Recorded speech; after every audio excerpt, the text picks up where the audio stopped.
이봐요, 중국. 수천억입니다, 수천억. 이게 뭡니까, 이게? 한국에 당장 전화 넣으세요. 영하 163도. 모든 것이 얼어붙는 죽음의 바다 위. 세계 1위라 자부하던 거대한 강철 거인들이 하나둘씩 숨을 멈췄습니다. 수천억 원이 공중 분해되는 절망적인 사태. 그 순간 전 세계 선주들이 중국 조선소에 들이민 건 계약 파기 통보가 아니었습니다. 그보다 더 잔인하고 더 치욕적인 요구 조건이 담긴 계약서였죠. 이 조건에 서명하지 않으면 당신들의 배는 그저 바다 위의 관짝일 뿐이다. 중국의 자존심을 짓밟고 전 세계 발주량 18척을 모조리 한국으로 돌려세운 결정적 한 문장. 미국조차 이것만큼은 한국이 아니면 안 된다며 애원하게 만든 금단의 기술. 대체 한국은 무엇을 쥐고 있길래 세계를 호령하던 중국을 하청 공장 취급하며 무릎 꿇린 걸까요? 전 세계가 인정한 유일한 구원투수, 한국. 대체 무슨 일이 벌어진 걸까요? 그 전에 잠깐 1초 만에 누를 수 있는 좋아요 버튼을 꾹 눌러주시면 영상 제작에 아주 큰 힘이 됩니다. 그럼 바로 시작하겠습니다.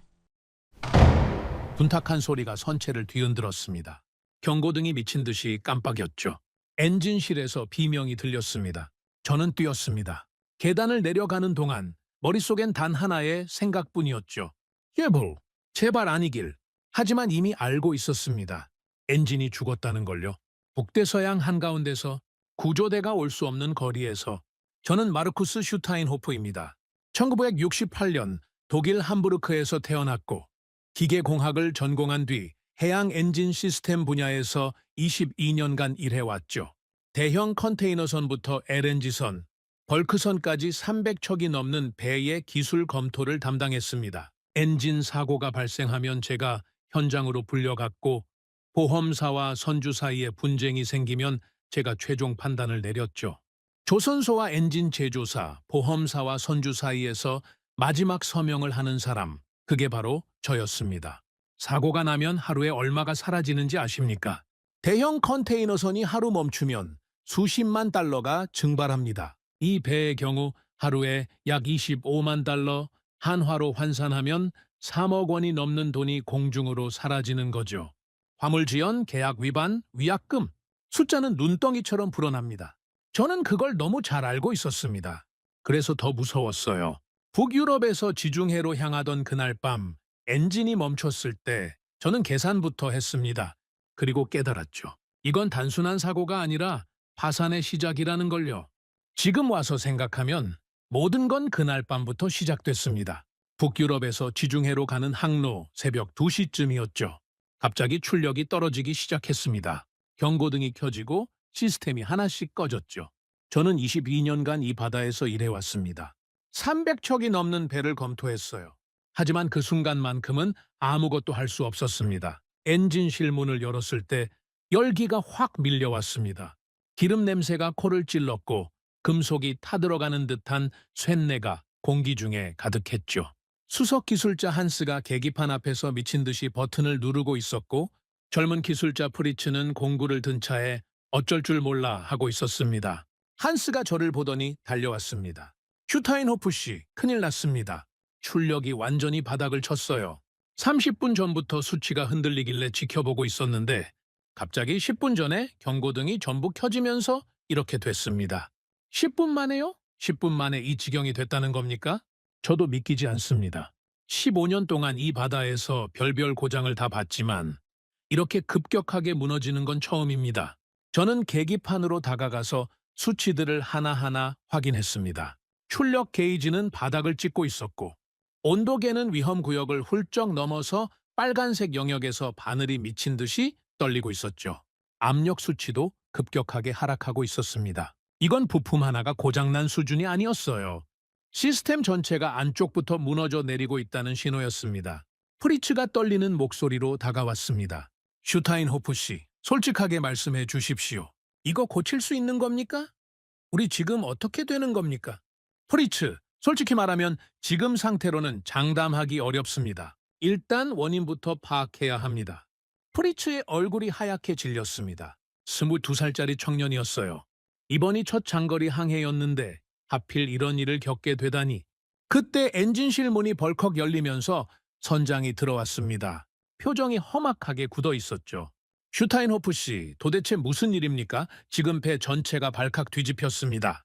선장님, 상황이 심각합니다. 출력이 완전히 바닥을 쳤고 현재로서는 즉각적인 복구가 어려울 것 같습니다. 뭐라고요? 복구가 어렵다니. 그게 무슨 소립니까? 얼마나 걸린다는 겁니까? 정확히 말씀드리기 어렵습니다. 몇 시간이 될 수도 있고 상황에 따라서는 하루 이상이 걸릴 수도 있습니다. 선장의 얼굴이 시뻘겋게 달아올랐습니다. 하루요? 하루 동안 이 배가 바다 한가운데서 멈추어 있으란 말입니까? 슈타인호프 씨, 지금 이 배에 실린 화물이 얼마짜린지 알고 계십니까? 화주들한테 뭐라고 설명하란 말입니까? 선장님, 저도 그 심각성은 충분히 알고 있습니다. 하지만 지금은 흥분하실 때가 아니라 상황을 파악해야 할 때입니다.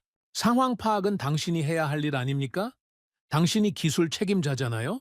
선장의 말이 가슴에 비수처럼 꽂혔습니다. 틀린 말이 아니었거든요.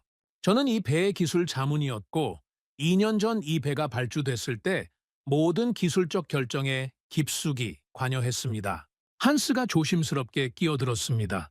선장님, 일단 저희가 임시 복구를 시도해 보겠습니다. 최선을 다하겠습니다. 최선이 아니라 반드시 살려내야 합니다. 알겠습니까? 반드시? 선장이 문을 박차고 나간 뒤 엔진실에는 무거운 침묵이 흘렀습니다. 한스가 제 옆으로 다가오더니 목소리를 낮춰서 말했습니다. 슈타인호프 씨, 한 가지 여쭤봐도 되겠습니까? 말씀하세요. 저도 이 바다에서 15년 넘게 온갖 엔진을 다뤄봤습니다. 부품이 닳거나 노후화되면 이런 식으로 고장나지 않아요. 서서히 성능이 떨어지다가 결국 멈추는 게 정상이죠. 그런데 이건 다릅니다. 마치 처음부터 뭔가가 잘못 설계된 것처럼 여러 부분에서 동시에 문제가 터지고 있어요. 그래서 하고 싶은 말이 뭡니까? 혹시 이 엔진에 대해서 저희가 모르는 뭔가가 있는 겁니까? 슈타인호프 씨, 솔직하게 말씀해 주십시오. 저는 잠시 말을 잃었습니다. 사실 마음 한구석에서는 이미 어떤 의심이 피어오르고 있었거든요. 하지만 확실한 증거도 없이 섣불리 입을 열 수는 없었습니다. 한스, 지금은 추측으로 말할 때가 아닙니다. 일단 복구에 집중합시다. 한스가 고개를 끄덕이고 돌아갔지만 그의 눈빛이 저를 쫓고 있다는 걸 느낄 수 있었습니다. 그도 저와 같은 생각을 하고 있는 거죠. 기술자들이 밤새 엔진실에 매달렸습니다. 배선을 점검하고 연료 시스템을 확인하고 냉각 장치를 재가동했죠. 새벽 5시가 넘어서야 겨우 엔진이 다시 돌아가기 시작했습니다. 프리츠가 환호성을 질렀습니다. 돌아갑니다. 엔진이 다시 돌아가고 있어요. 한스도 안도의 한숨을 내쉬었죠. 선장이 다시 엔진실로 내려와서 제 어깨를 두드렸습니다. 수고했습니다, 슈타인호프 씨. 덕분에 큰일 날 뻔했다가 겨우 살았군요. 하지만 저는 웃을 수가 없었습니다. 선장님, 한 가지 말씀드려야 할 게 있습니다. 지금 엔진이 돌아가긴 했지만 이건 완전한 수리가 아닙니다. 언제든 같은 문제가 다시 발생할 수 있어요. 가장 가까운 항구에 들어가서 정밀 점검을 받는 것이 좋겠습니다. 선장의 표정이 순식간에 굳어졌습니다. 그게 무슨 소립니까? 항구에 들어가면 화물 인도가 며칠이나 늦어집니다. 그 손실을 어떻게 감당하란 말입니까? 선장님, 만약 바다 한가운데서 다시 엔진이 멈추면 그때는 지금보다 훨씬 더 큰 손실이 발생합니다. 최악의 경우에는 배 전체를 잃을 수도 있어요. 지금 겁주는 겁니까? 겁주는 게 아니라 현실적인 판단을 말씀드리는 겁니다. 선장이 한참 동안 저를 노려보다가 결국 고개를 저었습니다. 일단 예정대로 항해를 계속합니다. 문제가 다시 생기면 그때 판단하겠습니다. 저는 더 이상 반박하지 않았습니다. 선장의 결정에 따를 수밖에 없었죠. 하지만 가슴 한구석에서는 불길한 예감이 점점 커지고 있었습니다. 그리고 이틀 뒤 제 예감은 현실이 됐습니다. 똑같은 시간대, 똑같은 증상으로 엔진이 다시 멈췄습니다. 출력이 흔들리기 시작하더니 경고등이 켜지고 결국 완전히 정지해버렸죠. 첫 번째 사고와 완벽하게 동일한 패턴이었습니다. 한스가 절망적인 표정으로 저에게 다가왔습니다. 슈타인호프 씨, 이건 우연이 아닙니다. 똑같은 고장이 똑같은 방식으로 반복되고 있어요. 도대체 이 엔진이 뭐가 문제인 겁니까? 한스, 같은 고장이 2번 일어나면 그건 우연이 아닙니다. 구조적인 문제예요. 이 엔진은 처음부터 뭔가가 근본적으로 잘못되어 있었던 겁니다. 프리츠가 울먹이는 목소리로 물었습니다. 그러면 우리 어떻게 되는 겁니까? 이대로 바다 위에서 표류하는 겁니까? 저는 대답하지 못했습니다. 사실 저도 두려웠거든요. 본사에서 연락이 왔고 선장이 무전으로 상황을 보고했습니다. 그 뒤에 보험사에서도 전화가 왔죠. 상대방의 목소리는 얼음장처럼 차가웠습니다. 슈타인호프 씨, 한 가지만 여쭙겠습니다. 왜 이런 배를 선택하셨습니까? 중국산 엔진의 문제점에 대해서는 업계에서 이미 여러 차례 이야기가 나왔는데 왜 굳이 그 선택을 하신 겁니까? 저는 대답하지 못했습니다. 무슨 말을 해야 할지 알 수 없었거든요. 슈타인호프 씨, 거기 계십니까? 네, 있습니다. 대답해 주시죠. 왜 이런 배를 선택하셨습니까? 그때는 가장 합리적인 선택이라고 판단했습니다. 전화가 끊어진 뒤에도 한참 동안 멍하니 앉아 있었습니다. 머릿속이 온통 후회와 분노, 자책으로 뒤범벅이 되어 있었죠. 그때였습니다. 이상하게도 불현듯 한 단어가 머릿속에 떠올랐습니다. 한국. 몇 년 전 해양장비 국제 전시회에서 동료가 했던 말이 문득 떠올랐어요. 슈타인호프, 저기 한국 부스 봤어? 엔진 기술이 상당하더군. 엔진만큼은 한국이 다르다던데 그때 저는 뭐라고 대답했을까요? 한국? 조선은 잘하지. 배 만드는 건 인정해. 하지만 엔진은 아직 유럽이나 일본이 앞서 있지 않나? 한국은 빠르긴 한데 위험한 바다에서 검증된 적이 있나? 그렇게 말하고 흘려버렸습니다. 그런데 지금 제가 선택한 배가 북대서양 한가운데서 두 번이나 멈춰버린 이 순간에 왜 하필 그 말이 떠오른 걸까요? 왜 하필 한국이라는 이름이 머릿속을 맴도는 걸까요? 아직은 확신이 없었습니다. 하지만 이상하게도 그 단어가 떠나질 않았어요. 한국. 그때는 믿지 않았습니다. 아직은요. 왜 중국을 선택했느냐고요? 그 질문을 받을 때마다 저는 같은 대답을 했습니다. 그때는 가장 합리적인 선택이었다고요. 도박이 아니었습니다. 계산이었어요. 냉정하고 철저한 계산. 그런데 지금 와서 생각하면 그 계산이 저를 이 자리까지 끌고 온 겁니다. 2년 전으로 돌아가 보겠습니다. 그때 저는 유럽 대형 선사의 기술 자문으로 일하고 있었죠. 회사에서 새로운 컨테이너선 3척을 발주하기로 결정했고 저는 기술 검토 책임자로 그 프로젝트에 투입됐습니다. 조선소 선정부터 엔진 선택까지 모든 기술적 판단이 제 손을 거쳐야 했어요. 첫 번째 회의가 열린 날을 아직도 생생하게 기억합니다. 회의실에는 경영진 5명과 재무팀장, 그리고 저까지 총 7명이 앉아 있었죠. 테이블 위에는 3개의 제안서가 놓여 있었습니다. 한국, 중국, 그리고 일본, 3개 조선업계의 빅스라였죠. 재무팀장 밀러가 먼저 입을 열었습니다. 자, 여러분, 3곳의 제안서를 모두 검토해 봤습니다. 결론부터 말씀드리면 가격 차이가 상당합니다.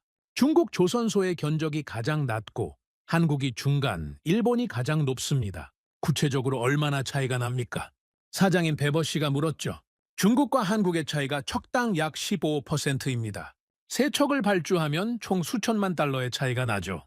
일본은 한국보다도 10% 이상 높습니다. 회의실에 잠시 침묵이 흘렀습니다. 수천만 달러. 그건 결코 작은 돈이 아니었어요. 아무리 대형 선사라고 해도 그 정도 금액이면 한 해 수익에 직접적인 영향을 미치는 수준이었죠. 베버 사장이 저를 쳐다봤습니다. 슈타인호프 씨, 기술적인 측면에서는 어떻습니까? 새 조선소의 역량 차이가 있습니까? 저는 준비해 온 자료를 펼쳤습니다. 사장님, 솔직히 말씀드리면 세 나라 모두 기술적으로는 충분한 역량을 갖추고 있습니다. 일본은 전통적인 강자이고 한국은 최근 20년간 급성장해서 세계 1위 자리를 다투고 있죠. 중국은 후발주자지만 지난 10년간 엄청난 속도로 추격해왔습니다. 현재 수주량 기준으로는 중국이 세계 1위입니다. 수주량 1위라 그 말은 가장 많은 배를 만들고 있다는 뜻이군요. 그렇습니다. 중국 정부의 전폭적인 지원 아래 조선 산업이 급성장했고 가격 경쟁력에서는 어느 나라도 중국을 따라올 수 없는 상황입니다. 영업이사 슈미트가 끼어들었습니다. 슈타인호프 씨, 그런데 중국산 품질에 대한 우려는 없습니까? 업계에서 종종 이야기가 나오던데요. 그 점은 저도 검토해봤습니다. 확실히 10년 전만 해도 중국 조선소에 품질 문제가 있었던 건 사실입니다. 하지만 최근 들어서는 많이 개선됐다는 평가가 지배적이에요. 국제 인증도 모두 통과했고 유럽 선급 협회의 검사도 문제없이 통과한 기록이 있습니다. 밀러 팀장이 고개를 끄덕였습니다.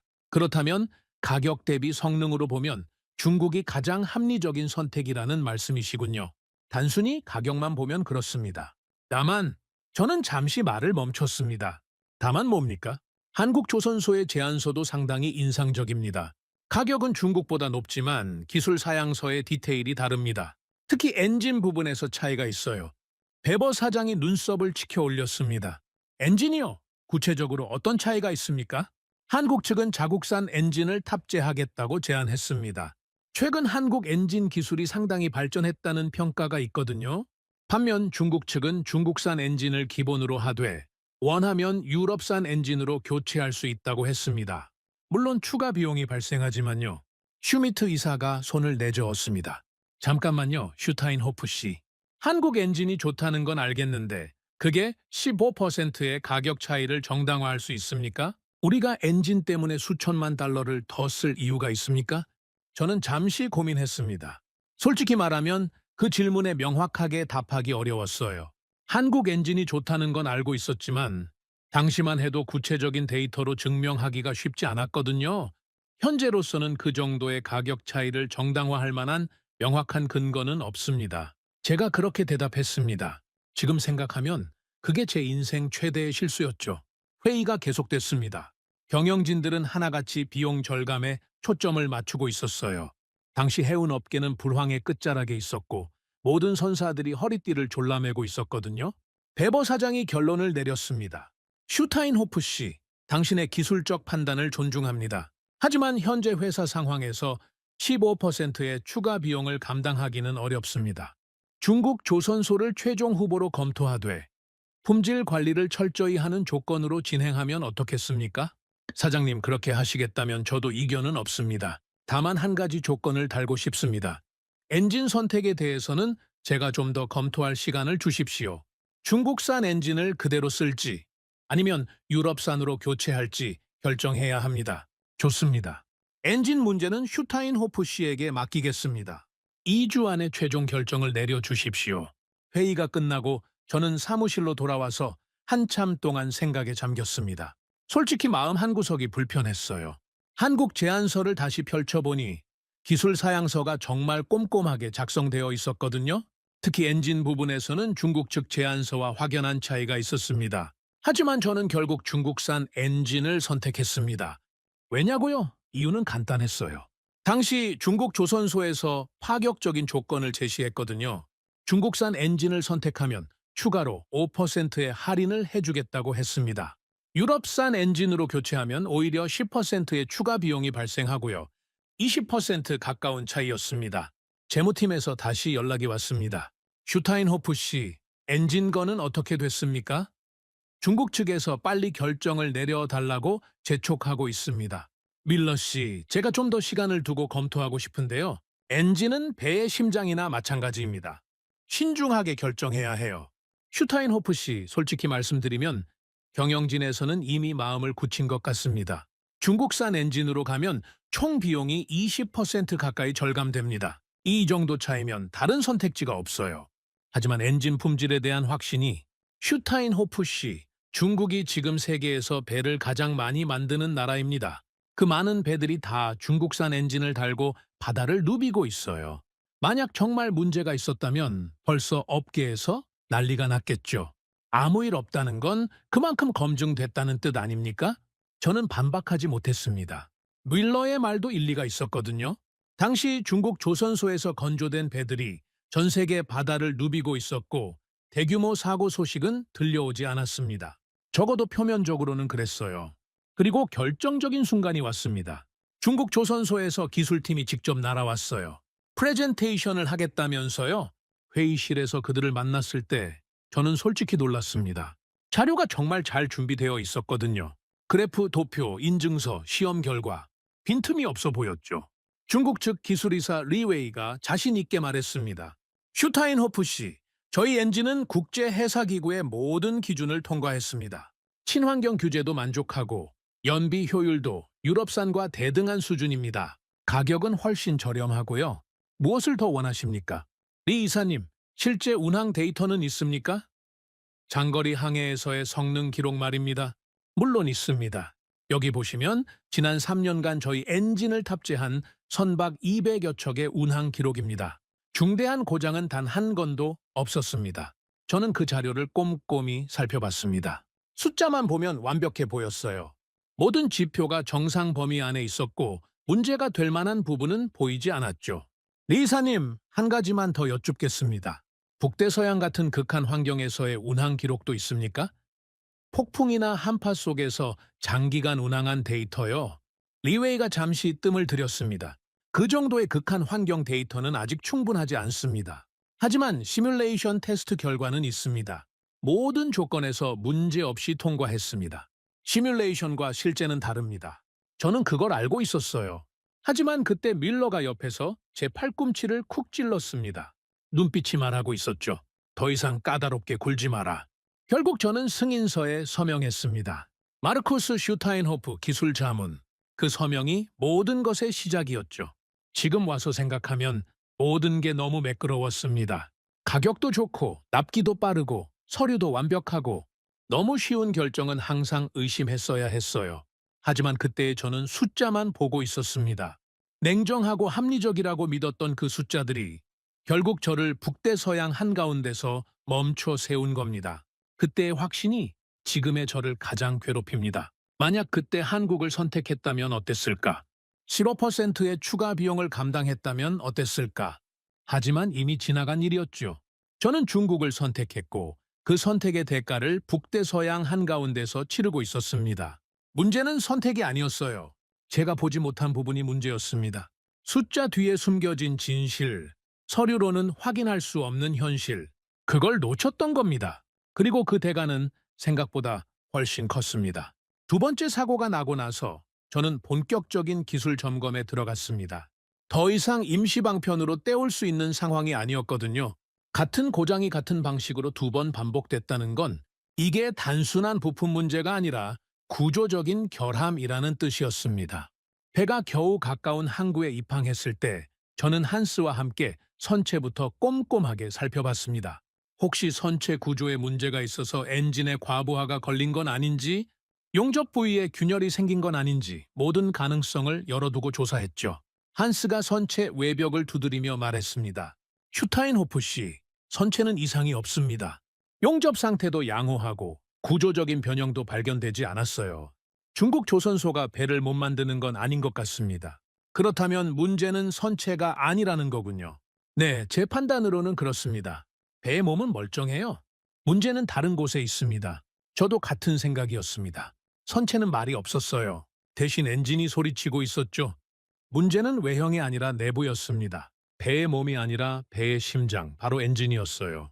저는 엔진실로 내려가서 운항 기록 데이터를 뽑아보기로 했습니다. 요즘 대형 선박들은 엔진의 모든 작동 상태가 실시간으로 기록됩니다. 출력, 온도, 압력, 연료 소비량, 진동 수치까지 전부 로그로 남아요.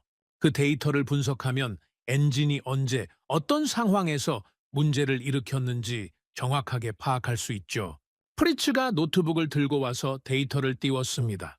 슈타인호프 씨, 지난 한 달간의 엔진 로그입니다. 제가 봐도 뭔가 이상한 부분이 있는 것 같은데 정확히 뭐가 문제인지는 모르겠습니다. 저는 화면을 자세히 들여다봤습니다. 처음에는 별다른 이상이 보이지 않았어요. 출력 수치도 정상 범위 안에 있었고 온도나 압력도 크게 벗어나지 않았죠.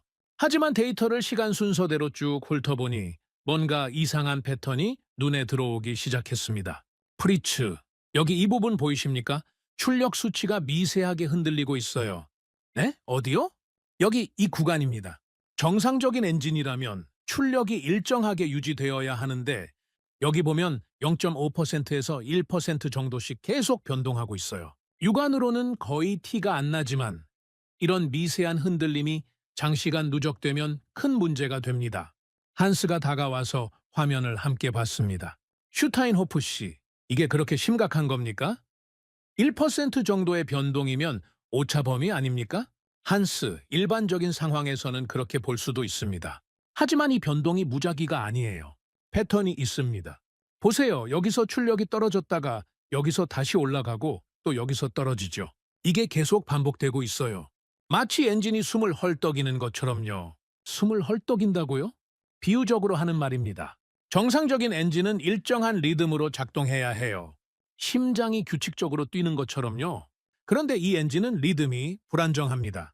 때로는 빠르게, 때로는 느리게. 이런 불규칙한 패턴은 엔진 내부에 뭔가 근본적인 문제가 있다는 신호입니다. 프리츠가 걱정스러운 표정으로 물었습니다. 그러면 이 문제를 어떻게 해결할 수 있습니까? 부품을 교체하면 됩니까? 그게 문제입니다. 이건 단순히 부품 하나를 갈아 끼운다고 해결될 문제가 아니에요. 엔진 전체의 설계나 제조 과정에서 생긴 결함일 가능성이 높습니다. 그렇다면 부품을 아무리 바꿔도 같은 문제가 반복될 수밖에 없어요. 한스가 한숨을 내쉬었습니다. 슈타인호프 씨, 그러면 결국 이 엔진은 버려야 한다는 말씀입니까? 지금 당장 그렇게 단정 짓기는 어렵습니다. 좀 더 조사해 봐야 해요. 하지만 한 가지는 확실합니다. 이 엔진을 그대로 믿고 장거리 항해를 계속하는 건 위험합니다. 그때 항구에서 정비를 담당하는 현지 기술자가 엔진실로 들어왔습니다. 그리스 출신의 베테랑 엔지니어 니코스였죠. 이 항구에서 20년 넘게 온갖 배들의 엔진을 정비해 온 사람이었습니다. 니코스가 엔진을 한 바퀴 둘러보더니 고개를 끄덕였습니다. 이 엔진 중국산이군요? 어디 조선소 거죠? 다리엔 조선소입니다. 다리엔이라? 최근에 그쪽 배들이 좀 많이 들어왔는데 비슷한 문제를 겪는 경우가 종종 있었습니다. 저는 귀가 번쩍 뜨였습니다. 비슷한 문제라고요? 구체적으로 어떤 문제였습니까? 니코스가 턱을 긁적이며 말했습니다. 글쎄요, 정확히 똑같은 증상은 아니었지만 비슷한 맥락이었어요. 출력이 갑자기 불안정해지거나 예상치 못한 순간에 경고등이 켜지거나 처음에는 단순한 센서 오작동인 줄 알았는데 조사해보니 엔진 내부에 문제가 있었죠.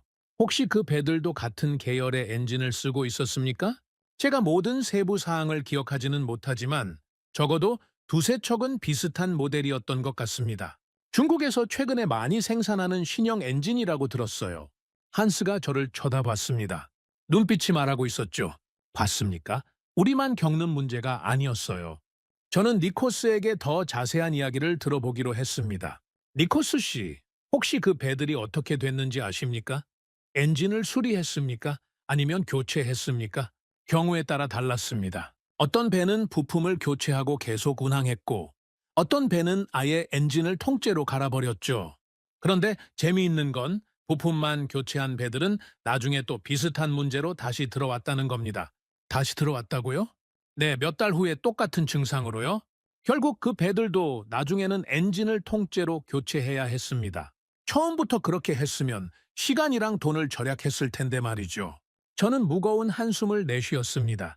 니코스의 증언은 제 의심을 확신으로 바꿔놓았어요.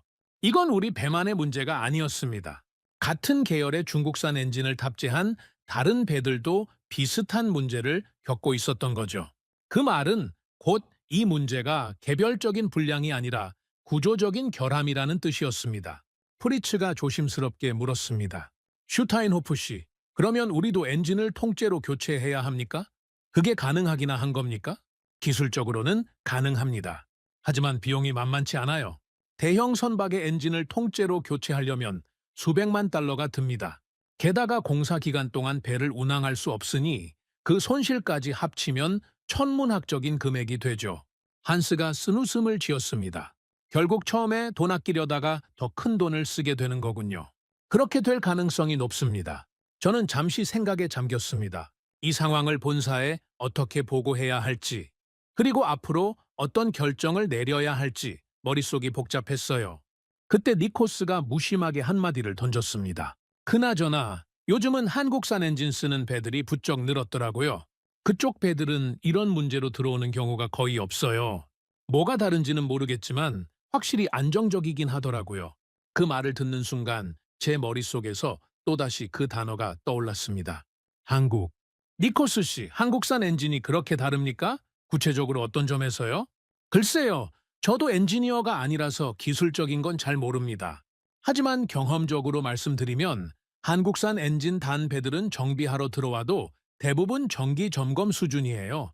응급수리로 들어오는 경우는 거의 못 봤습니다. 반면 중국산 엔진은 직접 보신 대로죠.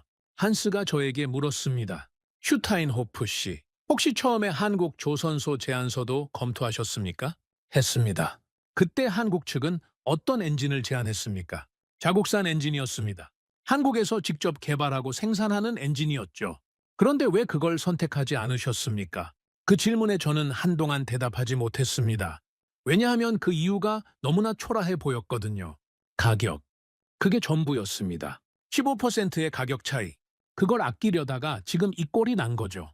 한스, 솔직히 말하면 가격 때문이었습니다. 당시에는 그게 가장 합리적인 선택이라고 생각했어요. 중국산이 더 저렴했고 서류상으로는 품질에 문제가 없어 보였으니까요. 서류상으로는요. 하지만 현실은 달랐군요. 그렇습니다. 저도 이제야 그걸 깨달았습니다. 저는 엔진실을 나와 갑판으로 올라갔습니다. 바다를 바라보며 한참을 생각에 잠겼죠.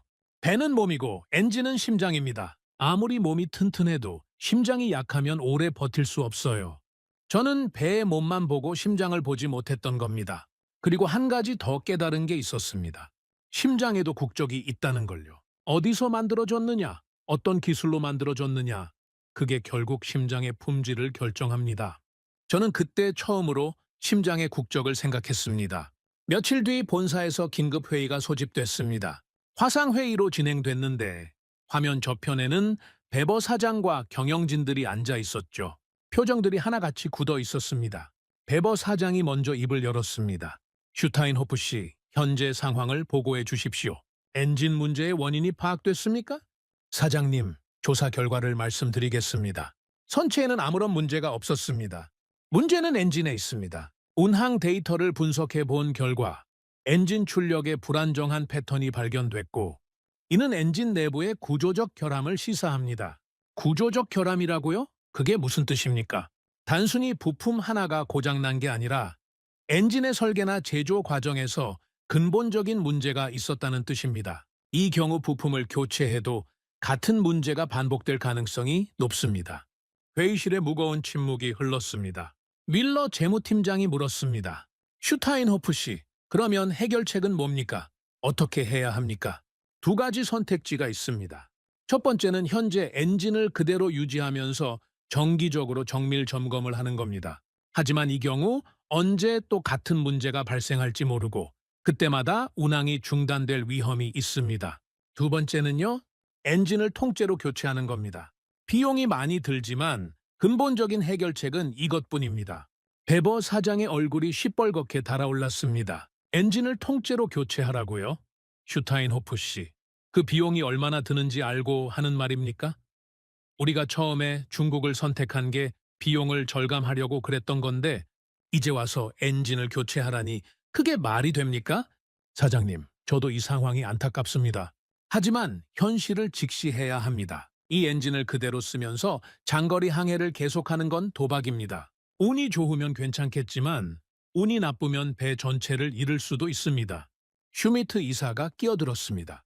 슈타인호프 씨, 만약 엔진을 교체한다면 어떤 엔진으로 교체해야 합니까? 같은 중국산으로요? 아닙니다. 같은 중국산으로 교체하면 같은 문제가 반복될 수 있습니다. 다른 선택지를 고려해야 합니다. 그러면 어떤 선택지가 있습니까? 저는 잠시 숨을 고른 뒤 대답했습니다. 한국산 엔진을 검토해 볼 것을 권장합니다. 회의실이 술렁거렸습니다. 베버 사장이 눈을 가늘게 떴습니다. 한국이요? 슈타인호프 씨, 2년 전에 당신이 직접 한국을 배제하자고 했던 거 기억 안 납니까? 가격이 너무 비싸다고 그 정도 차이를 정당화할 근거가 없다고 했잖아요. 그 말이 가슴에 비수처럼 꽂혔습니다. 맞는 말이었거든요. 2년 전에 저는 분명히 그렇게 말했습니다. 사장님, 그때 제가 틀렸습니다. 솔직히 인정합니다. 저는 가격만 보고 본질을 보지 못했습니다. 숫자에 속았던 겁니다. 숫자에 속았다고요? 슈타인호프 씨, 당신이 기술 전문가 아닙니까? 기술 전문가가 숫자에 속았다니 그게 말이 됩니까? 사장님, 변명의 여지가 없습니다. 하지만 지금 중요한 건 과거의 잘못을 탓하는 게 아니라 앞으로 어떻게 할 것인가입니다. 저는 한국산 엔진이 현재로서는 가장 안전한 선택이라고 판단합니다. 회의는 결론 없이 끝났습니다. 경영진은 추가 검토가 필요하다며 결정을 미뤘죠. 하지만 저는 알고 있었습니다. 아직 인정하기 싫었지만 한국이라는 단어가 이제 제 머릿속을 떠나지 않을 거라는 걸요. 항구에 머무는 동안 저는 업계 사람들을 만나기 시작했습니다. 같은 항로를 운항하는 다른 선사의 기술자들, 오랫동안 알고 지낸 엔지니어들, 그리고 각국 조선소와 거래해본 경험이 있는 컨설턴트들, 가능한 한 많은 사람들의 이야기를 듣고 싶었어요. 제가 겪은 일이 정말 예외적인 불운이었는지 아니면 더 큰 문제의 일부였는지 확인하고 싶었거든요. 첫 번째로 만난 사람은 노르웨이 선사에서 일하는 기술 책임자 에릭이었습니다. 저와 비슷한 또래의 베테랑이었고 업계에서 꽤 신망이 두터운 사람이었죠. 항구 근처의 작은 카페에서 만났는데 제가 사정을 설명하자 그가 고개를 끄덕이며 말했습니다. 슈타인호프, 자네만 그런 게 아니야. 나도 비슷한 이야기를 여러 번 들었어. 정말인가? 어떤 이야기를 들었는데? 중국산 엔진 문제 말이야. 공식적으로는 아무도 말 안 하지만 업계 안에서는 다들 알고 있어. 특히 장거리 항해를 하는 배들 사이에서 문제가 많이 터지고 있다고 하더군. 구체적으로 어떤 문제가? 에릭이 주변을 둘러보더니 목소리를 낮췄습니다. 자네가 겪은 것과 비슷해. 출력이 갑자기 불안정해지거나 예상치 못한 순간에 경고등이 켜지거나 처음에는 다들 단순한 고장이라고 생각했는데 같은 증상이 반복되니까 뭔가 이상하다는 걸 깨달은 거지. 그런데 왜 공식적으로는 아무도 말하지 않는 거야? 이유는 간단해. 말해봐야 좋을 게 없으니까. 중국 조선소와 거래하는 선사들이 얼마나 많은데 괜히 문제를 제기했다가 관계가 틀어지면 손해보는 건 우리 쪽이야. 그리고 솔직히 말하면 이미 중국산 배를 산 입장에서 그게 문제가 있다고 인정하면 자기 판단이 틀렸다고 인정하는 꼴이 되잖아. 누가 그러고 싶겠어? 저는 쓴 웃음을 지었습니다. 에릭의 말이 뼈를 찔렀거든요. 저도 똑같은 심리였으니까요. 에릭, 그러면 자네 생각에 이 문제의 본질이 뭐라고 보나? 단순히 품질 관리가 허술한 건가? 아니면 더 근본적인 문제가 있는 건가? 에릭이 한참 동안 커피를 마시며 생각하더니 입을 열었습니다. 내 생각에는 근본적인 문제야. 중국 엔진 기술이 아직 성숙하지 않은 거지. 물론 중국이 빠르게 발전하고 있는 건 사실이야. 하지만 엔진이라는 게 하루아침에 완성되는 기술이 아니거든. 수십 년간의 경험과 노하우가 축적되어야 해. 실패하고 개선하고 또 실패하고 또 개선하고 그 과정을 거쳐야 비로소 믿을 수 있는 엔진이 나오는 거야. 중국은 그 과정을 건너뛴 건가? 건너뛰었다기보다는 너무 빨리 달려온 거지. 생산량은 세계 1위가 됐지만 기술의 깊이는 아직 따라가지 못한 거야. 특히 극한 환경에서의 내구성 문제는 시간이 필요해. 서류상으로는 다 통과해도 실제 바다에서 검증되려면 몇 년, 아니 몇십 년이 걸릴 수도 있어. 저는 에릭의 말을 곱씹었습니다. 그의 분석이 맞다면 제가 겪은 문제는 단순한 불량이 아니라 구조적인 한계였던 거죠. 며칠 뒤 저는 또 다른 업계 관계자를 만났습니다. 독일의 해운 보험사에서 일하는 분석가 클라우스였죠. 클라우스가 의미심장한 표정으로 말했습니다. 슈타인호프 씨, 솔직히 말씀드리면 저희 보험사에서도 중국산 엔진에 대한 내부 검토가 진행 중입니다. 내부 검토라고요? 무슨 검토입니까? 보험료 산정에 관한 겁니다. 최근 몇 년간 중국산 엔진을 탑재한 선박들의 사고율이 조금씩 높아지고 있거든요. 아직 통계적으로 유의미한 수준은 아닙니다만 추세가 신경 쓰이는 건 사실입니다. 그러면 앞으로 중국산 엔진을 쓴 배에는 보험료가 올라갈 수도 있다는 뜻입니까? 가능성은 있습니다. 반대로 한국산이나 유럽산 엔진을 쓴 배들은 보험료가 유지되거나 오히려 낮아질 수도 있고요. 한국산 엔진은 그만큼 신뢰도가 높다는 뜻입니까? 데이터가 그렇게 말하고 있습니다. 숫자는 거짓말을 하지 않거든요. 같은 조건에서 운항했을 때 어떤 엔진이 더 안정적인지는 사고 기록을 보면 알 수 있습니다. 저는 클라우스에게 좀 더 구체적인 이야기를 들어보기로 했습니다. 클라우스 씨, 혹시 최근에 중국산 엔진 관련해서 큰 사고가 있었습니까? 클라우스가 잠시 망설이더니 조심스럽게 입을 열었습니다. 공식적으로 말씀드리기는 어렵습니다만 비공식적으로 몇 가지 사례가 있었습니다. 특히 LNG선 쪽에서 문제가 좀 있었어요. 연료 시스템 관련 문제였는데 중국산 엔진 중 일부가 극한 조건에서 문제를 일으켰다는 보고가 있었습니다. 연쇄적인 고장이었습니까? 그렇다고 들었습니다. 한 척에서 문제가 터지고 비슷한 시기에 다른 척에서도 비슷한 문제가 터지고 처음에는 우연의 일치라고 생각했는데 세 번째, 네 번째 사례가 나오니까 우연이 아니라는 게 분명해졌죠. 그런데 왜 뉴스에는 안 나옵니까? 클라우스가 쓴웃음을 지었습니다. 슈타인호프 씨, 이 업계가 어떻게 돌아가는지 아시잖아요? 선사들은 자기네 배에 문제가 있다는 걸 공개하고 싶어 하지 않습니다. 문제가 터지면 조용히 합의하고 보상하고 덮어버리는 게 관행이에요. 언론에 나가봐야 서로 손해니까요. 그러니까 모두 알고 있지만 아무도 말하지 않는다는 거군요. 정확합니다. 공식적으로는 아무 문제 없다고 하지만 비공식적으로는 다들 알고 있어요. 중국산 엔진은 아직 위험하다는 걸요. 저는 무거운 마음으로 클라우스와 헤어졌습니다. 그가 들려준 이야기들이 머릿속에서 떠나지 않았어요. LNG선의 연쇄 고장, 보험사의 내부 검토, 업계의 암묵적인 합의, 모든 것이 하나의 결론을 가리키고 있었습니다. 중국산 엔진은 아직 바다를 모른다는 것, 테스트를 통과하는 것과 바다에서 살아남는 것은 전혀 다른 문제입니다. 서류상으로 모든 기준을 충족해도 실제로 폭풍우 속에서, 극한의 추위 속에서, 수천 킬로미터의 장거리, 항해 속에서 버텨내는 것은 완전히 다른 차원의 이야기거든요. 기술은 문서로 완성되지 않습니다. 수많은 실패와 개선의 과정을 거쳐야 비로소 신뢰할 수 있는 기술이 되는 거죠. 이 문제는 개선의 영역이 아니었습니다. 교체의 영역이었어요. 부품을 바꾸고 정비를 하고 조금씩 나아지기를 기대하는 건 현실적이지 않았습니다. 기다리면 나아질 기술이 아니었어요. 적어도 지금 당장은요. 그날 밤 저는 호텔방에서 노트북을 열고 한국 엔진 제조사들에 대한 자료를 찾아보기 시작했습니다. 자료를 읽다 보니 한국 엔진 기술이 갑자기 생긴 게 아니라는 걸 알게 됐습니다. 한때 그들은 배를 만들면서도 심장은 남의 것을 써야 했던 나라였어요. 팔수록 로열티를 내야 했고 많이 만들수록 남이 돈을 버는 구조였죠. 그래서였을까요? 한국 엔지니어들의 설명에는 유난히 신뢰라는 단어가 반복됐습니다. 대형 엔진은 좋다는 말로 쓰이지 않는다는 것, 한번 멈추면 모든 것을 잃는다는 걸 그들은 너무 잘 알고 있었어요. 그래서 그들은 가장 위험한 곳부터가 아니라 가장 덜 위험한 곳부터 증명해 왔습니다. 그 집착은 기술의 문제가 아니라 살아남기 위한 방식처럼 보였죠. 그리고 한 가지 더 눈에 띄는 게 있었습니다. 한국 엔진 제조사들의 기술 설명 방식이 중국과 확연히 달랐어요. 중국 측 자료는 항상 장점만 강조하고 모든 지표가 완벽하다고 주장했죠. 반면 한국 측 자료는 장점뿐 아니라 한계점도 명시하고 있었습니다. 어떤 조건에서 성능이 떨어질 수 있는지, 어떤 상황에서 주의가 필요한지 솔직하게 적어 놓은 거죠. 처음에는 이상하게 느껴졌습니다. 왜 굳이 자기 제품의 단점을 밝히는 걸까? 하지만 조금 더 생각해보니 이해가 됐어요. 그게 바로 자신감의 표현이었던 겁니다.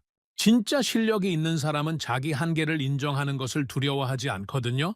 오히려 한계를 알고 있기 때문에 그 안에서 최선을 다할 수 있는 거죠. 저는 노트북을 덮고 창밖을 바라봤습니다. 항구의 불빛이 어둠 속에서 반짝이고 있었어요. 저 바다 어딘가에서 지금도 수많은 배들이 항해하고 있겠죠. 그 중에는 저처럼 불안한 엔진을 안고 달리는 배들도 있을 겁니다. 한 가지 확실한 건 저는 더 이상 그런 불안을 안고 살고 싶지 않다는 거였습니다. 이 엔진은 바다를 모릅니다. 시험장에서는 잘 달릴 수 있어도 진짜 바다에서는 버텨내지 못해요.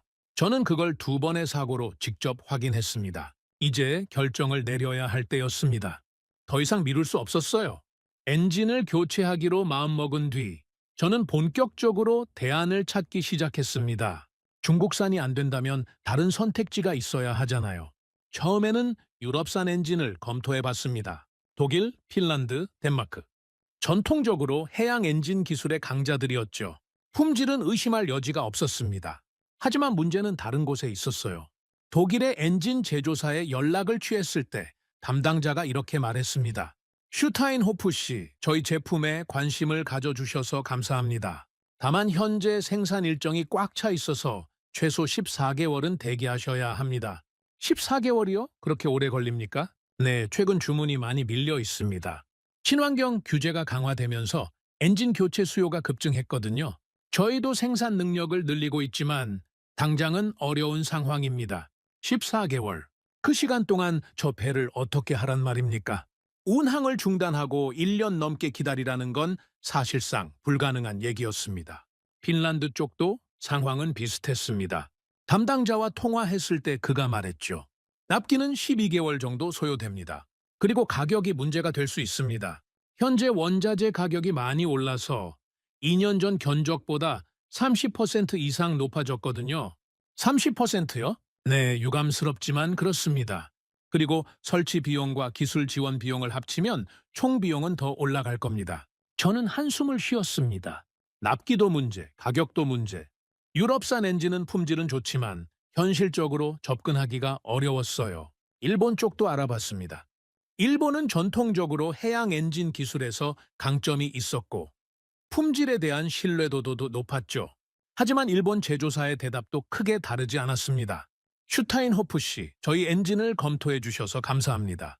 하지만 현재 저희는 주로 일본 국내 선사들과 장기 계약을 맺고 있어서 해외 신규 고객에게는 우선순위를 드리기 어렵습니다. 납기가 최소 18개월은 예상됩니다. 18개월이요? 그건 너무 깁니다. 유감입니다만 그게 저희가 드릴 수 있는 최선입니다. 전화를 끊고 나서 저는 한참 동안 멍하니 앉아 있었습니다. 선택지가 생각보다 많지 않았어요. 아니, 솔직히 말하면 거의 없었습니다. 유럽은 너무 오래 걸리고 일본은 문이 닫혀 있고 중국은 이미 믿을 수 없다는 걸 확인했고 그러면 대체 어디로 가야 한단 말입니까? 그때 보험사에서 연락이 왔습니다. 클라우스가 아니라 다른 담당자였는데 계약 조건 변경에 대해 논의하고 싶다고 했죠. 슈타인호프 씨, 최근 귀사 선박에서 발생한 사고에 대해 저희 내부적으로 검토가 진행됐습니다. 그 결과 보험 조건에 일부 변경이 필요하다는 결론이 나왔습니다. 변경이라니요? 어떤 변경입니까? 현재 탑재된 엔진을 그대로 유지하실 경우 보험료가 인상될 예정입니다. 구체적인 수치는 추후 협의하겠지만 상당한 폭의 인상이 될 것으로 보입니다. 상당한 폭이라면 대략 어느 정도를 말씀하시는 겁니까? 최소 25% 이상입니다. 25%. 대형 선박의 보험료가 25% 오르면 그게 얼마인지 아십니까? 연간 수십만 달러가 추가로 나가는 겁니다. 그걸 감당하면서 운항을 계속할 수 있을 리가 없었죠. 그러면 방법이 없습니까? 보험료를 유지할 수 있는 조건이 있습니까? 담당자가 잠시 뜸을 들이더니 말했습니다. 한 가지 방법이 있긴 합니다. 엔진을 교체하시면 됩니다. 저희가 인정하는 등급의 엔진으로 교체하시면 보험료를 현행 수준으로 유지하거나 오히려 낮출 수도 있습니다. 저희가 인정하는 등급이라면 구체적으로 어떤 엔진을 말씀하시는 겁니까? 유럽산이나 일본산이 기본이고요. 최근에는 한국산 엔진도 동등한 등급으로 인정하고 있습니다. 특히 한국의 경우 최근 몇 년간 사고율이 매우 낮아서 저희 내부 평가에서 높은 점수를 받고 있습니다. 한국, 또 그 이름이었습니다. 한국산 엔진이 그 정도로 신뢰를 받고 있습니까? 데이터가 그렇게 말하고 있습니다. 슈타인호프 씨. 저희는 감정이 아니라 숫자로 판단하거든요. 그리고 숫자는 분명합니다.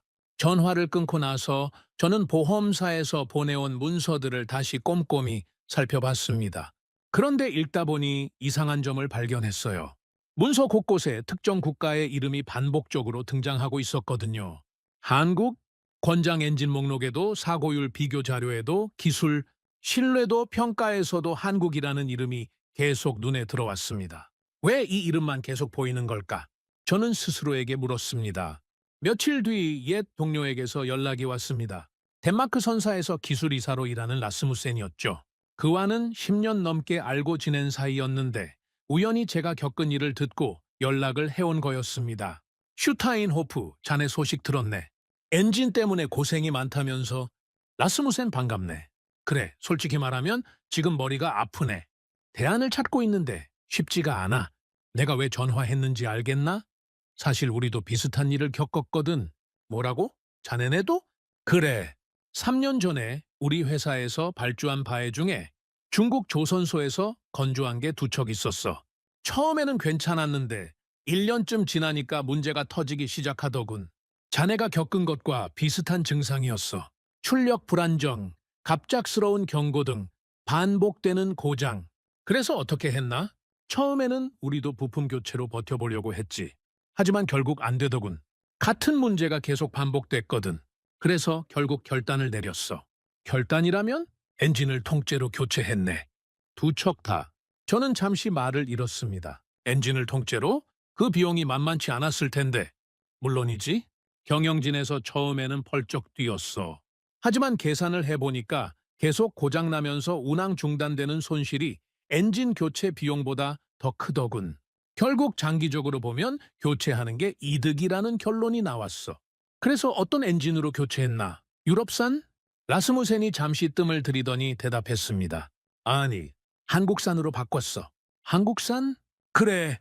처음에는 나도 반신반의했네. 솔직히 말하면 한국 엔진에 대해서 잘 몰랐거든. 하지만 주변에서 추천을 많이 하더군.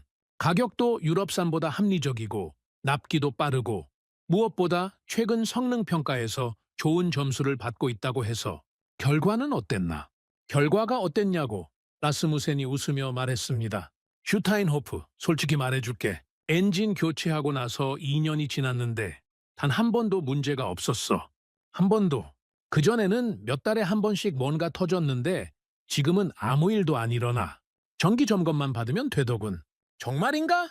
정말이야. 나도 처음에는 믿기 어려웠어. 그런데 결과가 너무 명확하더군. 같은 항로, 같은 조건에서 운항하는데 엔진만 바꿨더니 완전히 다른 배가 된 거야. 선장들도 좋아하고 기술팀도 편해졌고 무엇보다 나도 밤에 잠을 잘 수 있게 됐지. 언제 전화화가 올지 모른다는 불안감 없이 말이야. 저는 한참 동안 아무 말도 하지 못했습니다. 라스무센의 이야기가 머릿속에서 맴돌았어요. 엔진만 바꿨더니 완전히 다른 배가 됐다. 2년 동안 단 한 번도 문제가 없었다. 그게 가능한 일입니까? 라스무센, 한 가지만 더 물어보겠네. 한국산 엔진으로 결정하기 전에 다른 선택지는 검토 안 해봤나? 유럽산이나 일본산 말이야. 물론 해봤지. 하지만 자네도 알다시피 유럽은 납기가 너무 길고 가격도 비싸. 일본은 문이 잘 안 열리고 현실적으로 선택할 수 있는 옵션이 한국밖에 없었어. 처음에는 어쩔 수 없이 선택한 거였는데 결과적으로는 최선의 선택이 됐지. 어쩔 수 없이 선택했는데 최선이 됐다. 그래, 인생이 그런 거 아니겠나? 가끔은 돌아가는 길이 가장 빠른 길이 되기도 하지. 전화를 끊고 나서 저는 오랫동안 생각에 잠겼습니다. 라스무센의 경험담이 계속 머릿속을 맴돌았어요. 그리고 문득 몇 년 전 일이 떠올랐습니다. 해양장비 국제전시회에 갔을 때였죠. 각국의 조선소와 엔진 제조사들이 부스를 차리고 자사 제품을 홍보하고 있었습니다. 저는 여러 부스를 돌아다니며 정보를 수집했는데 그때 한국 부스 앞을 지나친 적이 있었어요. 한국 부스는 다른 곳들과 분위기가 좀 달랐습니다. 화려한 영상이나 과장된 슬로건 대신 기술 도면과 시험 데이터가 벽면을 가득 채우고 있었죠. 저는 잠깐 들러서 자료를 훑어봤는데 그때 한국 측 기술자가 다가와서 설명을 해줬습니다. 저희 엔진은 최고가 아닙니다. 그가 처음 한 말이 그거였어요. 저는 귀를 의심했습니다. 영업 자리에서 자기 제품이 최고가 아니라고 말하는 사람이 어디 있습니까? 최고가 아니라니요? 그러면 뭡니까? 저희는 가장 안 멈추는 엔진을 만듭니다. 대형 엔진에서 중요한 건 최고 성능이 아니라 지속 성능이거든요. 한 번 멈추면 모든 게 끝나니까요. 지속 성능이요? 네. 극한 환경에서, 장시간 운항에서, 예상치 못한 상황에서도 멈추지 않는 것. 그게 저희가 추구하는 가치입니다. 솔직히 말씀드리면 특정 조건에서는 유럽산 엔진이 저희보다 나을 수도 있습니다. 하지만 종합적인 신뢰성에서는 저희가 자신 있습니다. 그때 저는 어떻게 반응했을까요? 솔직히 말하면 대수롭지 않게 여기고 지나쳤습니다. 한국이 조선은 잘하지만 엔진은 아직 유럽에 못 미친다고 생각했거든요. 그리고 가격도 저렴하지 않았고 굳이 검증 안 된 걸 선택할 이유가 없다고 판단했죠. 그런데 지금 돌이켜보니 그 기술자의 말이 다르게 들렸습니다. 최고가 아니라 가장 안 멈추는 엔진. 그때는 겸손인 줄 알았는데 지금 생각하면 그게 본질이었던 거예요. 대형 엔진에서 정말 중요한 게 뭡니까? 한 번 멈추면 모든 게 끝나는 거잖아요. 저는 그걸 두 번의 사고로 직접 경험했습니다. 그리고 한 가지 더 기억나는 게 있었습니다. 그 기술자에게 제가 질문을 몇 개 던졌는데 그가 하나도 피하지 않고 다 대답했어요. 심지어 자기 제품의 약점까지 솔직하게 인정했죠. 중국 측 기술자들이 질문을 받으면 슬쩍 화제를 돌리거나 모호하게 대답했던 것과는 완전히 달랐습니다. 왜 그때 그걸 중요하게 여기지 않았을까요? 왜 가격만 보고 본질을 놓쳤을까요? 한국은 갑자기 나타난 해답이 아니었습니다. 늘 거기 있었어요. 전시회에서도 제안서에서도 업계 평가에서도. 하지만 저는 보지 않으려 했던 겁니다. 15%의 가격 차이에 눈이 멀어서 진짜 중요한 걸 놓쳤던 거죠. 이제 피할 수 없었습니다. 모든 길을 다 막아보니 결국 한 방향만 남았어요. 유럽은 너무 오래 걸리고, 일본은 문이 닫혀 있고, 중국은 이미 답이 아니라는 걸 확인했고, 남은 선택지는 하나뿐이었습니다. 저는 책상 서랍에서 2년 전 제안서 파일을 꺼냈습니다. 한국 조선소에서 보내온 것이었죠. 그때는 검토만 하고 덮어뒀던 자료였어요. 먼지가 쌓인 파일을 열어보니 맨 앞장에 한국 엔진 제조사의 연락처가 적혀 있었습니다. 저는 펜을 들고 그 이름을 다시 적었습니다. 이번에는 지우지 않았습니다. 한국 엔진 제조사와의 미팅이 잡혔습니다. 장소는 함부르크에 있는 저희 회사 본사 회의실이었죠. 한국 측에서 기술이사와 영업 담당자 2명이 직접 날아왔습니다. 저는 솔직히 긴장하고 있었어요. 이게 마지막 선택지라는 걸 알고 있었으니까요. 여기서도 답을 못 찾으면 저는 정말 막다른 골목에 몰리는 거였습니다. 회의실에 들어서기 전 저는 복도에서 잠시 멈춰 섰습니다. 심호흡을 했죠. 지난 몇 주간의 일들이 머릿속을 스쳐 지나갔어요. 2번의 엔진 사고, 보험사의 차가운 전화, 경영진의 따가운 시선. 이번 미팅이 잘 안 되면 저는 어떻게 되는 걸까? 그런 생각이 들었습니다. 회의실 문을 열었을 때 분위기가 예상과 달랐습니다. 중국 측과 미팅했을 때는 화려한 프레젠테이션 자료와 함께 자신감 넘치는 설명이 이어졌거든요. 대형 스크린에 그래프가 띄워지고 모든 지표가 완벽하고 모든 테스트를 통과했고 세계 최고 수준이라는 말들이 쏟아졌죠. 하지만 한국 측은 달랐습니다. 테이블 위에는 두꺼운 기술 문서 몇 권이 놓여 있었고 분위기는 차분하고 절제되어 있었어요. 화려한 영상 자료 같은 건 없었습니다. 한국 측 기술이사 김상무가 먼저 입을 열었습니다. 슈타인호프 씨, 먼저 한 가지 여쭤봐도 되겠습니까? 현재 운항하시는 항로와 평균 부하 조건, 그리고 가장 자주 마주치는 기상 환경이 어떻게 됩니까? 저는 조금 의아했습니다. 보통 영업 미팅에서는 자기 제품 소개부터 시작하잖아요. 그런데 이 사람은 제품 얘기는 꺼내지도 않고 제 상황부터 물어보고 있었습니다.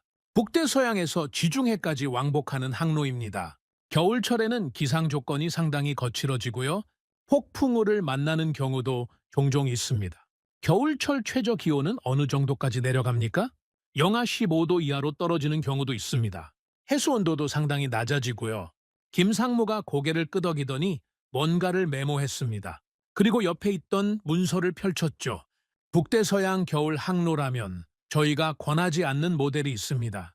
여기 보시면 이 모델은 온화한 기후 조건에서는 효율이 높지만 급격한 온도 변화가 반복되는 환경에서는 성능 저하가 발생할 수 있습니다. 그래서 귀사의 항로에는 적합하지 않다고 판단됩니다. 저는 잠시 말을 잃었습니다. 지금 이 사람이 뭘 하고 있는 겁니까? 자기 제품을 팔러 왔으면서 첫 마디가 이 제품은 권하지 않는다고요? 김상무님 잠깐만요. 지금 저한테 자사 제품을 사지 말라고 하시는 겁니까? 김상무가 담담하게 대답했습니다. 아닙니다. 맞지 않는 제품을 권하지 않는 것뿐입니다. 저희는 팔고 나서 문제가 생기는 것보다 처음부터 조건에 맞는 제품을 제안하는 게 맞다고 생각합니다. 귀사의 항로 조건에 맞는 모델은 따로 있습니다. 그러면서 그가 다른 문서를 꺼냈습니다. 거기에는 다른 모델의 기술 사양이 적혀 있었죠. 이 모델은 극한 환경에 특화되어 있습니다. 북대서양 겨울 항로에서 운항한 실적이 있고 현재까지 중대한 고장 없이 운영되고 있습니다. 노르웨이 선사 2곳에서 3년째 사용 중인데 별다른 문제 보고가 없었습니다. 저는 그 문서를 받아들고 꼼꼼히 살펴봤습니다. 그런데 읽다 보니 이상한 점을 발견했어요. 성공 사례뿐 아니라 실패 기록도 함께 적혀 있었거든요. 김 상무님, 여기 보면 특정 조건에서 문제가 발생했다는 기록이 있는데요. 이건 뭡니까? 그건 저희가 초기 모델에서 겪었던 문제입니다. 특정 온도 구간에서 연료 공급 시스템에 불안정이 발생했었죠. 영하 20도 이하에서 장시간 운항할 때 간헐적으로 출력 변동이 있었습니다. 그래서 어떻게 하셨습니까? 해당 부분을 전면 재설계했습니다. 연료 예열 시스템을 이중화하고 온도 센서를 추가로 배치했죠. 현재 모델에서는 그 문제가 해결됐습니다. 같은 조건에서 테스트한 결과도 여기 있습니다.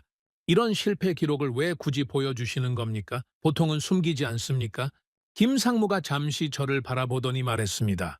슈타인호프 씨, 저희는 완벽한 제품을 팔 수 없습니다. 세상에 완벽한 엔진은 없거든요.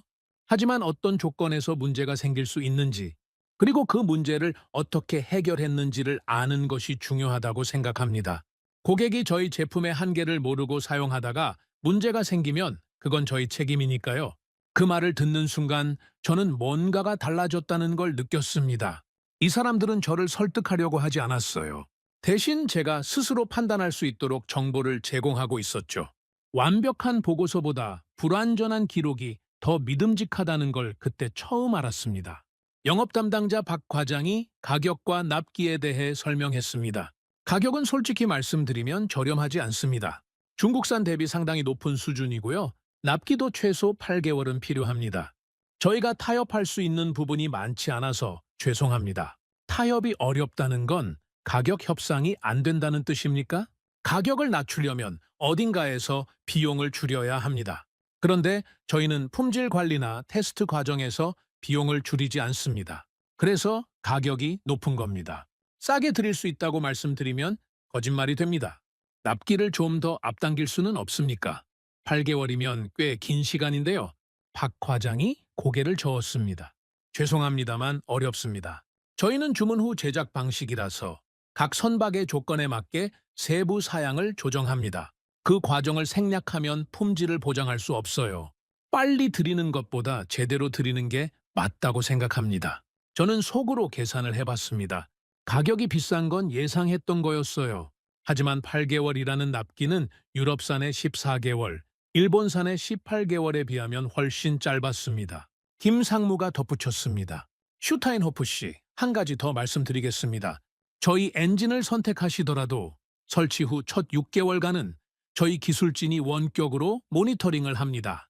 문제가 감지되면 즉시 연락드리고 필요하면 현장에 기술자를 파견합니다. 그 비용은 계약에 포함되어 있습니다. 설치 후에도 모니터링을 해준다고요? 네? 저희는 엔진을 팔고 끝나는 게 아니라 그 엔진이 제대로 작동하는지까지 책임져야 한다고 생각합니다. 문제가 생기면 저희 이름에 흠이 가는 거니까요. 그래서 첫 6개월은 특히 집중적으로 관리합니다. 만약 그 기간에 문제가 생기면요? 저희가 권한 조건 내에서 문제가 생기면 저희가 책임집니다. 부품 교체든 기술 지원이든 추가 비용 없이 해결해 드립니다. 하지만 저희가 권하지 않은 조건에서 사용하시다가 문제가 생기면 그건 저희가 책임질 수 없습니다. 그래서 처음부터 조건을 명확히 하는 겁니다. 저는 그 말을 듣고 한참 동안 아무 말도 하지 못했습니다. 이 사람들은 도망칠 준비가 안 되어 있었어요. 문제가 생기면 책임지겠다고, 대신 처음부터 조건을 명확히 하겠다고. 그게 이 사람들의 방식이었습니다. 미팅이 끝나고 한국 측이 떠난 뒤 저는 회의실에 홀로 남아 한참 동안 생각에 잠겼습니다. 이 사람들은 도대체 뭐가 다른 걸까?